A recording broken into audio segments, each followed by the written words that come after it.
ఆంధ్రప్రదేశ్ రాష్ట్రంలో law and order దెబ్బతినింది అంటే మన ప్రభుత్వ పెద్దలకి కోపం వస్తుంది. కానీ రాష్ట్రంలో 5 నెలల పసికందు నుంచి 60 సంవత్సరాల ముసలివ్వ వరకు ప్రేమాన్వాదులు కానీ అత్యాచారం జరపబడి కానీ మహిళల మీద దాడులు జరుగుతూనే ఉన్నాయి.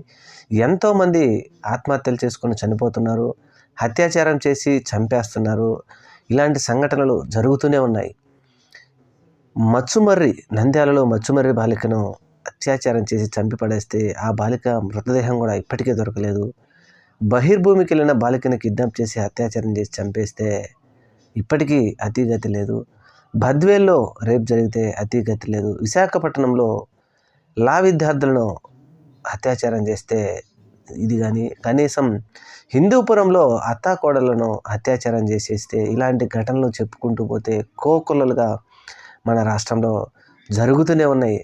చెప్పుకుంటూ ఉన్నాం కానీ మనకే ఇంకా ఈ విషయాలు చెప్పడానికి బాధేస్తున్నప్పటికీ మరొక బాలిక ఈ కామాంధులు లేకపోతే ఈ వెధవల చేతిలో బలైపోయింది. మరొక మహిళ జీవితం మాత్రం ఈ దుండగుల చేతిలో తన జీవితాన్ని నాశనం చేసుకున్నది. విశాఖపట్నం భీమిలి మండలంలో ఒక బాలిక జిల్లా పరిషత్ హై స్కూల్లో విద్యా వాలంటీర్గా పనిచేస్తున్న బాలికను ప్రేమ పేరుతో హింసిస్తూ ఉన్నారంట. అయితే ఈ దుండగులు ఎన్నిసార్లని వారించినప్పటికీ, పోలీస్ స్టేషన్ల చుట్టూ తిరిగి ఎన్నిసార్లు వారికి చెప్పినప్పటికీ వారు మాత్రం భయపడకుండా ఈ బాలికను ఈ విధంగా వేధిస్తున్నారంట ప్రేమ పేరుతో. ఈ ప్రేమ పేరుతో వేధిస్తూ ఉంటే ఈ పాపకు ఏం చేయాలో, వీరి నుంచి తనను ఎలా కాపాడుకోవాలో, ఎలా బయటపడాలో, తన జీవితం ఎలా ముందుకు సాగించాలో అర్థం కాక ఈ బాలిక విద్యా వాలంటీర్గా పనిచేస్తున్న ఈ బాలిక మనోధైర్యం కోల్పోయి వ్యవసాయ కూలీలు వాడే, రైతు పొలాల్లో వాడే పురుగుల మందు తాగి ఆత్మహత్య చనిపోయింది.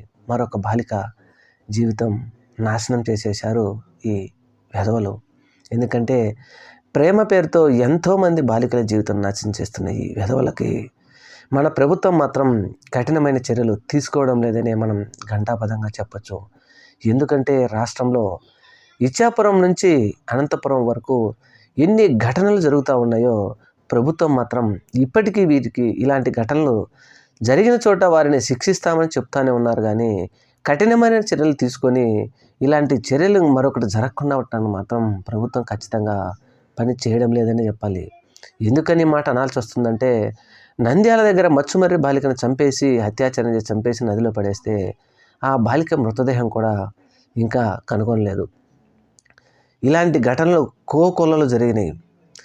ప్రతిపక్షంలో ఉన్నప్పుడు 4,000 మంది అమ్మాయిలను హ్యూమన్ క్రాఫ్టింగ్ గురయ్యారు.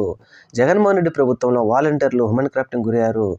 వారందరినీ మేము అధికారంలోకి వస్తే తీసుకొస్తామని చెప్పినటువంటి జనసేన, టీడీపీ అధికార నాయకులు అవన్నీ నీటి బుడకలేనని అసెంబ్లీలో తెలియజెప్పి, ఇప్పుడు మాత్రం వారు అధికారంలోకి వచ్చిన తర్వాత కోకొల్లలుగా ఇటువంటి సంఘటనలు జరుగుతూ ఉంటే వీటి మీద మాత్రం నిమ్మక నీరెత్తినట్టే ప్రభుత్వం ఉండటం మాత్రం చాలా బాధాకరం.